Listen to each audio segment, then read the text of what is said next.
You might think Anakin Skywalker is the last person you'd want to take advice from. I mean, he doesn't exactly have his life together, but when analyzing the downfall of this Jedi Knight, we can actually see glimmers of goodness and wisdom that peek through the darkness. By the end of this video, you'll have 10 quotes to hold on to, and they may just help anyone feeling lost in life like Anakin once did. I feel lost.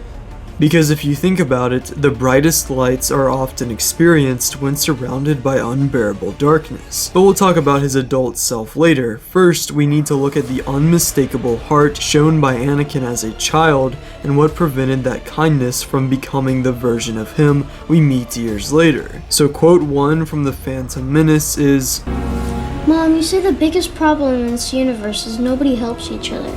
It's a heartbreaking irony, because this line comes from the same boy who would one day strike down anyone who dared oppose him. At just 9 years old, Anakin understood something most adults forget, that compassion and mutual support are the only real ways to change the galaxy.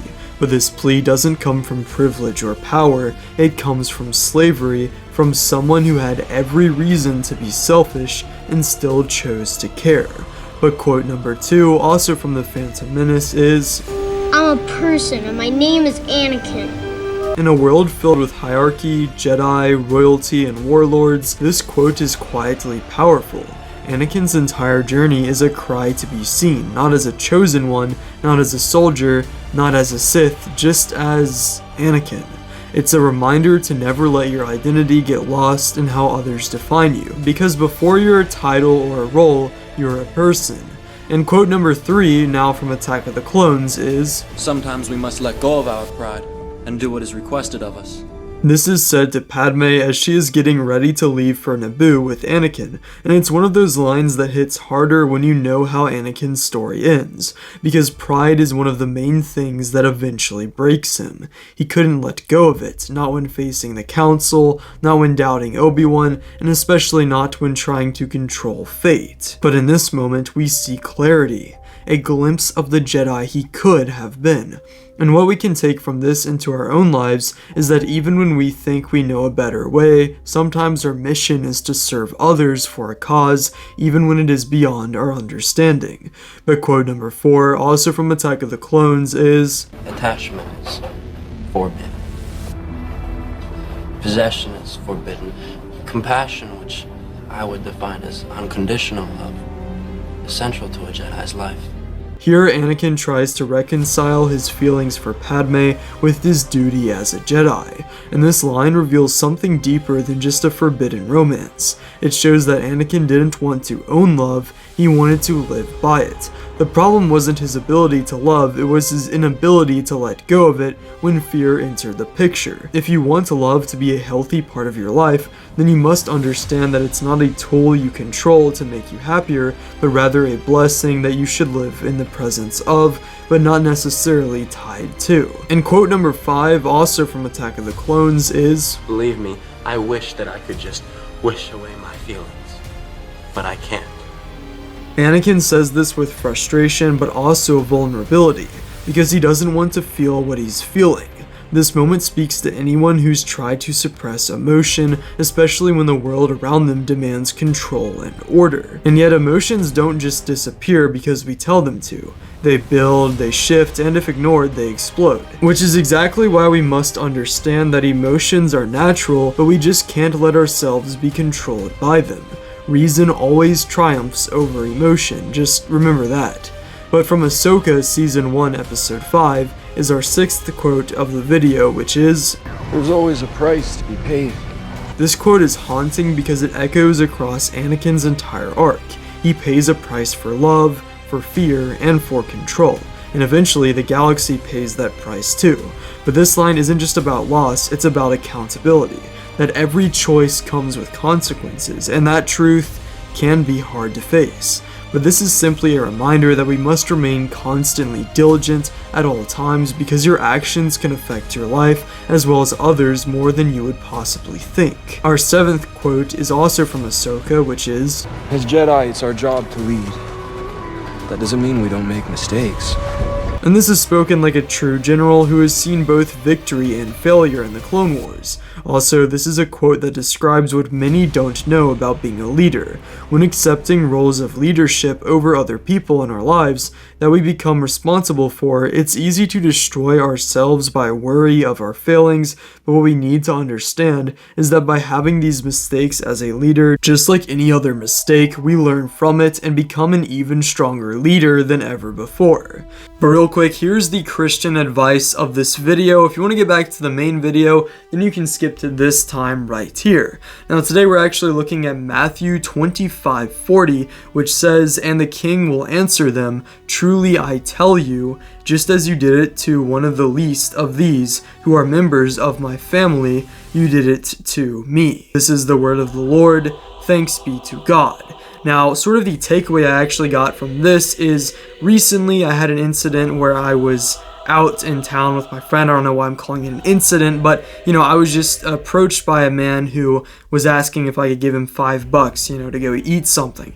And I sort of refrained because I've always been very skeptical towards that sort of thing. It's just sort of how I've been raised.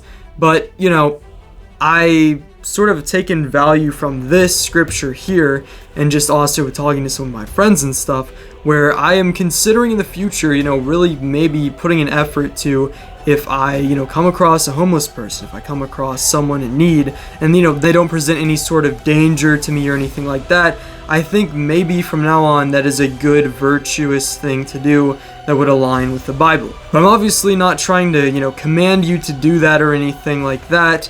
It's just an idea I wanted to throw out there. Make your own decisions. Don't just approach anyone on the street, because obviously you got to stay safe. Don't get me wrong, but I thought it was an interesting idea, and you could apply that to disabled people, helping them out. Anything like that is just, some of the value I took from this scripture here.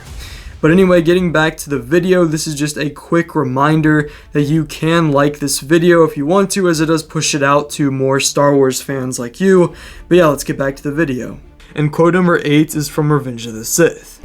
I was about to say that. Okay, let's take a breather. This line doesn't seem deep, but that's the point. If anything, this shows Anakin learning from the mistakes we just discussed before. After Anakin and Obi-Wan's first duel with Dooku, Anakin rushed without Obi-Wan into the fight, which led to him being struck by Force lightning and ruining the duo's slim chances of taking on Darth Tyrannus here. In Revenge of the Sith, Anakin clearly understands that he can't just be committing the same mistakes that destroyed him before, and so there is also value in our own lives when we go out of our way to stop making foolish mistakes. But quote number 9 is, "Something's happening. I'm not the Jedi I should be. I want more. And I know I shouldn't." And this is when he is talking with Padme, and it truly is a turning point, because Anakin knows he's slipping. He feels it, but instead of asking for help, he isolates. He begins to define himself by failure, not by the boy who wanted to help people, not by the Jedi who led with courage, but by the fear of not being enough. And that fear is exactly what Palpatine feeds on. And while we must identify fear and not be defined by it, it's also good that Anakin admits this here, because it shows that he has conscience. It's critical that we remain conscious of ourselves from the outside view, or we may just lose ourselves into monsters consumed by obsession like Anakin and ultimately Vader. Quote number 10 is also from Revenge of the Sith, which says, "I will not betray the Republic." This might be the most tragic quote on the list, because he believes it when he says it. Anakin's betrayal isn't driven by hatred for the Republic, it's driven by his love for Padme, his distrust of the Council, and the manipulation of a Sith Lord. He didn't want to betray anything, he thought he was saving everything. And that's what makes his fall so devastating. Not because he was evil, but because he thought he was doing the right thing. So while I don't necessarily stand by the dark side ideals by any means, it is true that the only way that you can really build something in your life or in the world is with unwavering loyalty to it, which is the only reason the Empire was able to be built, through Vader's unwavering loyalty here. But in conclusion, Anakin Skywalker's story is often remembered as a tragedy, and rightfully so, but it's also a mirror of how the brightest souls can be twisted when their pain goes unseen, of how love without boundaries can become control, and how even the strongest fall when they feel alone. So whether you're feeling lost or trying to hold on to hope, let these words from Anakin Skywalker remind you, even the fallen have something to teach, and even in darkness, light can still break through. But if you are hungry for even more value found within Star Wars, then you may enjoy this video which explains the hidden symbolism of these films and shows, which you can watch if you click right now on your screen.